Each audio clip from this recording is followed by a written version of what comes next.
let's talk about something that's set to completely change modern healthcare: artificial intelligence.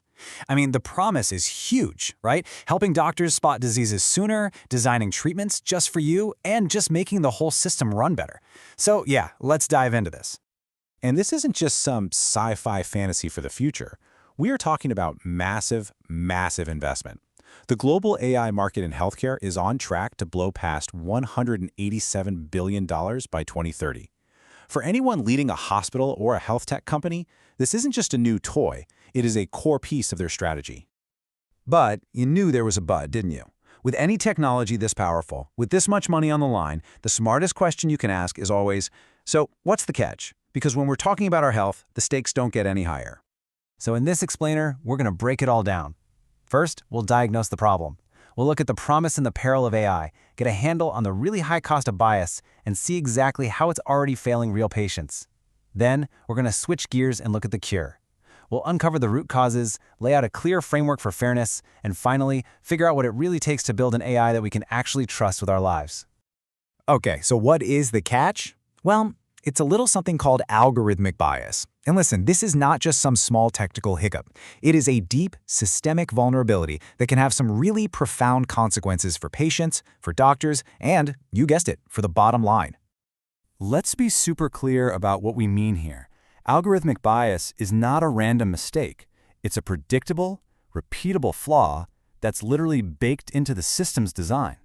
Think of it as a fundamental product failure that can take all these hidden biases that already exist in society and just amplify them on a massive scale. And that product failure? Well, it translates directly into major business risks. So if you're an executive in the healthcare world, this isn't just some nice-to-have ethical issue. It is a critical threat to your entire organization. And these risks are absolutely huge. Financially, you're looking at major lawsuits and steep regulatory fines. Operationally, what happens if doctors just don't trust the AI's advice? They'll stop using it, and that huge investment becomes worthless. Reputationally, trust is everything in healthcare. One big public screw-up can cause damage you can never repair. And finally, you've got compliance. With new laws popping up like the EU AI Act, ignoring bias is basically a direct path to breaking the law. Now, I want to be clear. This is not some theoretical problem we might face someday. The evidence that AI is causing real harm to real people is already piling up, and honestly, it's pretty alarming. Let's look at a couple of examples. Okay, check this out. It comes from a study at the London School of Economics. Researchers took identical patient case notes and fed them to a Google AI model. The only thing they changed was the patient's gender.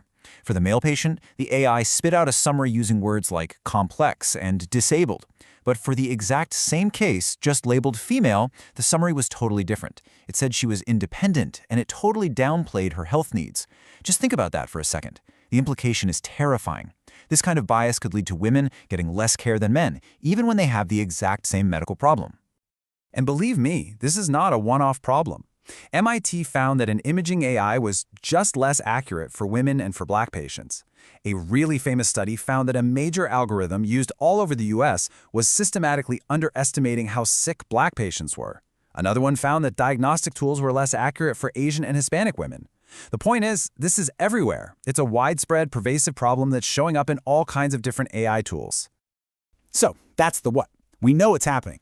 But to actually fix this, we have to understand the why. Where does all this bias even come from? It's not like the AI is sitting there being evil on purpose. No, it's all part of a vicious cycle. I think this quote just nails it. AI is like a mirror, but it's not a perfect mirror.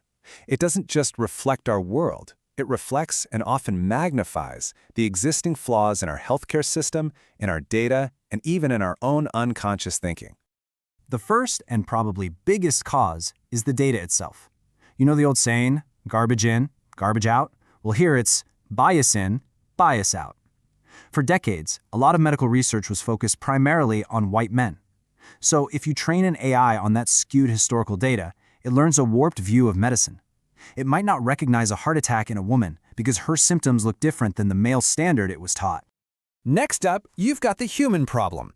AI systems are built by people, and, well, people have biases. So if the teams building these incredible tools aren't as diverse as the patients they're supposed to be helping, they can end up with huge blind spots. They might not even think to test for certain outcomes or consider the unique needs of different communities, and they end up just coding their own perspectives right into the system.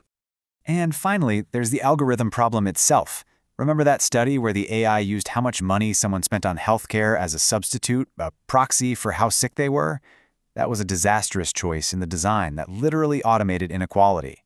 And what makes this even worse is something called the black box model, where the AI is so complex that even the people who made it don't know exactly how it's making its decisions. And if you can't see inside, how are you ever supposed to find and fix the bias? Okay, so the problem is complex. It has deep roots. It feels a little overwhelming. But, and this is a big but, it is not unsolvable. The key is to stop just talking about the problem and start building a real solution. So let's look at a concrete, actionable framework for how to do that. And this is a brilliant path forward. Researchers at the University of Chicago came up with this really practical 4-step playbook. Step 1, you have to know what AI you're even using. Make a complete list.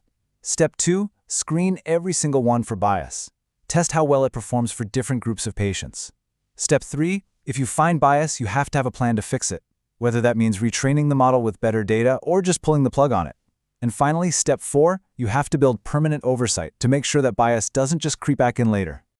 Now, putting a framework like that into practice forces every organization to make a really important strategic choice. It's a choice between sticking with these risky, opaque systems or deciding to actively build a future where AI is designed for one thing above all else: trust. The choice really boils down to this. Are you going to use some off-the-shelf black box tool where you have no idea what it was trained on and no way to fix it if it's wrong?